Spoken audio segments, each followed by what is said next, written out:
siya nang makarinig siya kasi ako. Nako, parang iniligtas ka pala ng sunog sa kabilang bahay. Ay, mabuti na lang at nakawala ka.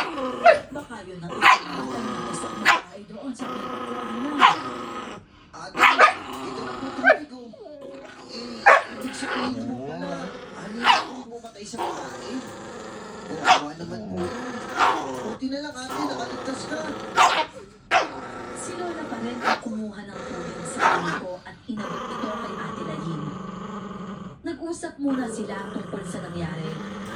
At ayon kay Ate Lahin, lumabas lang siya para bumili sana ng kailangan niya. Nang bigla na lang siyang dinukot. Hindi niya alam kung sino ang dumukot sa kanya. Dahil pagkis raw itong kumilos. Sabi siya natulog ng gabi niya.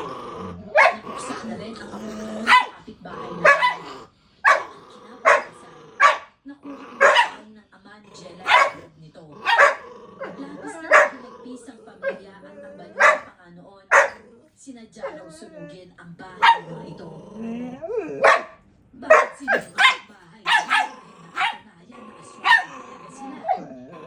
At sabihin mo nahulog ang bahay nila dahil sa Jesus mo.